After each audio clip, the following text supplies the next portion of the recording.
Czechia, Slovakia, Hungary, and Poland unite under the Volkswagen Union.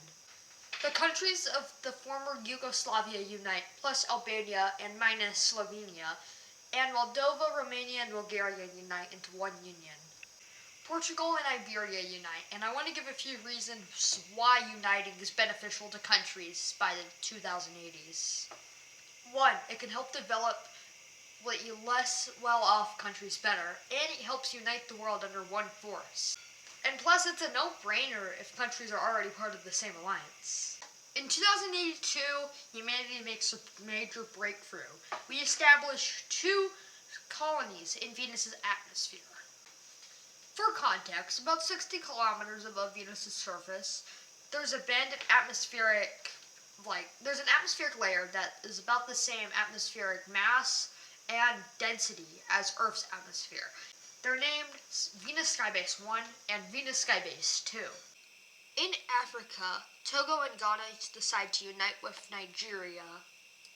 As the development of South America increases, there is increasing pressure to unite into one federated union. Paraguay and Uruguay decide to join Brazil for the economic benefits. On Vesta, the East African Federation makes their own landing on the asteroid.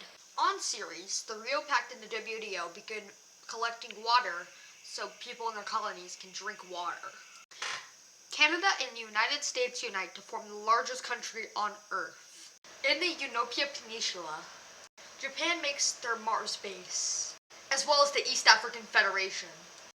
And the first country that's not affiliated with any Earth country is created, named the Martian Federation. Here are the trade routes of the Unopia Peninsula.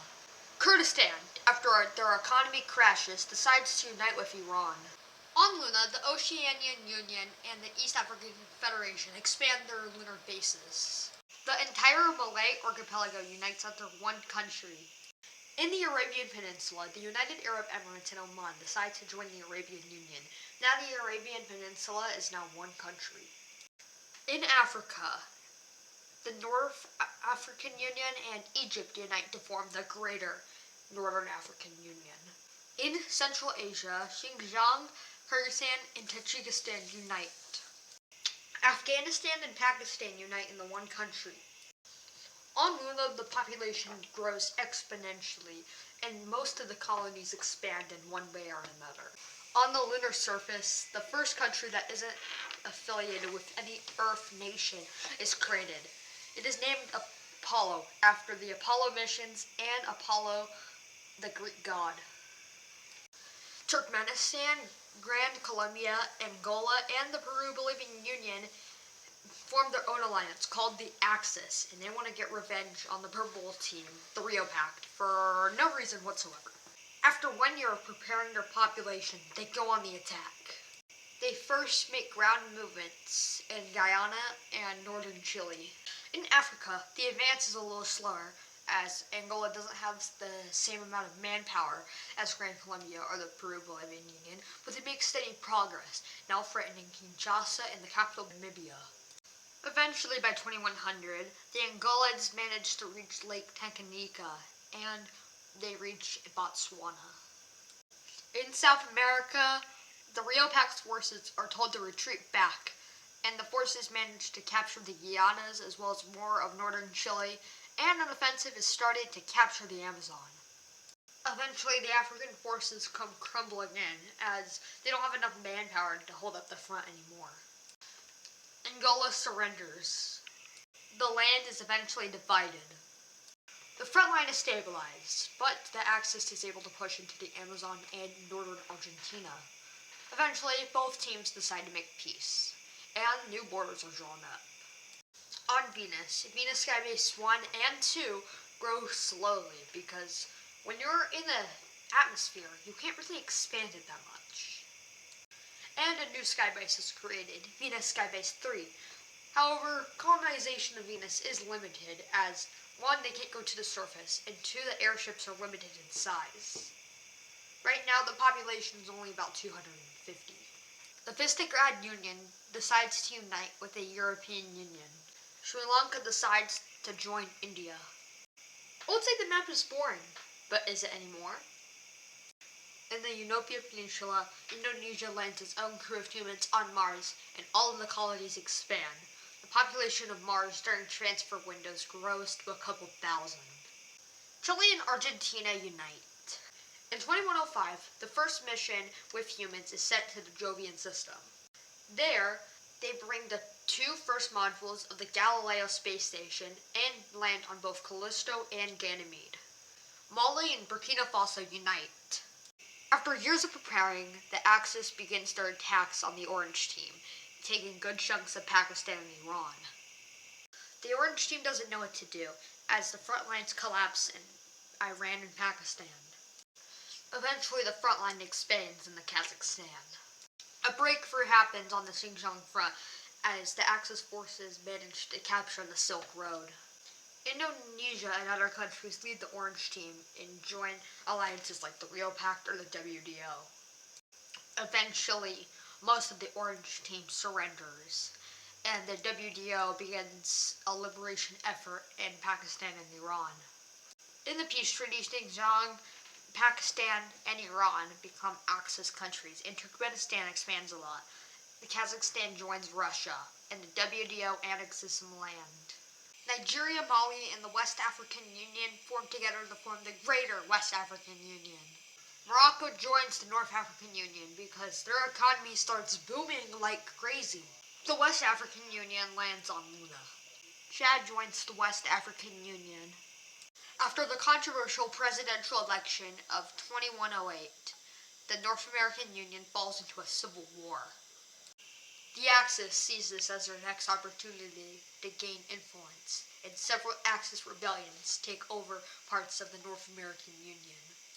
Mexico made the North American Union think that they were on good terms, but in reality they weren't. Mexico wants their own land back, and they begin an invasion in the south of the North American Union. Article 5 is activated for the first time in 60 years.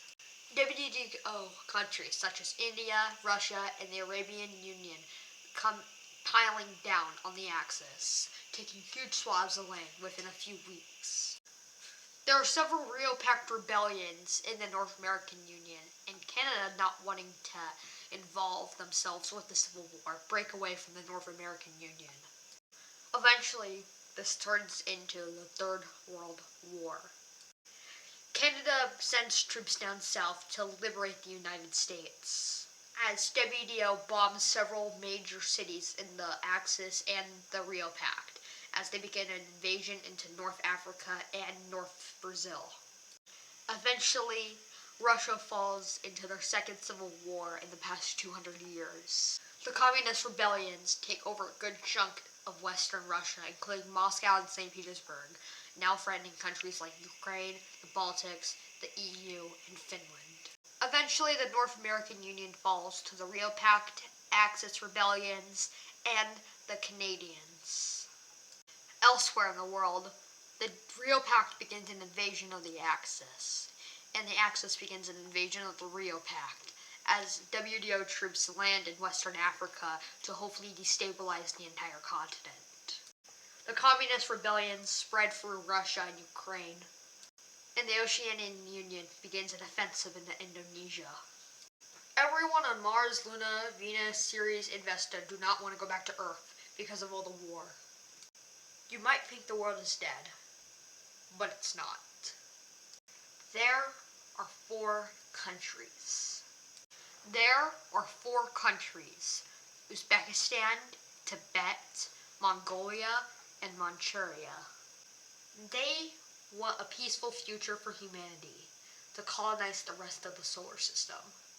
But to do that, they must stop the Rio Pact, the Axis, and the WDO. They begin their invasion. Eventually, countries all around the world begin to join the Pink Team, including the Oceanic Union, South Africa, and the European Union. They agree with what the Pink Team wants, and are determined to take down the WDO, Axis, and the Rio Pact. Due to this, the alliances begin to collapse. First, the Axis. The WDO and the Rio Pact are still fighting, however, as the Axis government and the Peruvian-Bolivian Union collapse. collapse. However, the real packed countries in North Africa began to collapse, including the West African Federation and the North African Union. Eventually, the North American Union has returned on the side of the pink team. Eventually, Russia falls over to the commies. The commies eventually fall over to the pink team, as well as the rest of the countries in Europe. The WTO collapses, and all the countries of the world besides the EAF, Central African Federation, the West African Federation, Sudan, and Ethiopia all join the pink team. The entire world is almost unified by the Pink Alliance. The only area that remains is a small area within the East African Federation. The entire world is now unified by the Pink Alliance. In the peace treaty, no border changes. Their belief is that the war was caused by the Civil War in the North American Union. They don't believe that they need to change the borders, and that will just cause more conflict. Also, this is not the WTO. It's just easier to make it blue. The countries are able to fix the devastation caused by the war within a year, and they are ready to continue to colonize the solar system. In their push for unification, the Balkans decide to join the European Union. On series, while the war was occurring, the colony grew in population and size, and it is now a unified country and its own independent country, not related to Earth politics. In Europe, Ukraine and the Baltics joined the EU.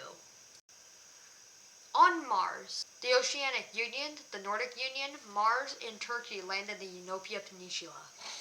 In the year 2117, the first colonies are made in the Jovian system. The EU establishes a colony on Callisto, and the North American Union makes a colony on Ganymede. I hope you guys enjoyed that video. I'm sorry for the delay, but next episode will be exciting, however. It will be more space colonization focused and not really Earth and war focused.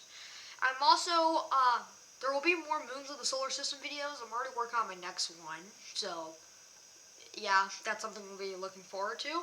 Anyways, I hope you guys enjoyed my video, and I'll see you guys in the next one. Goodbye!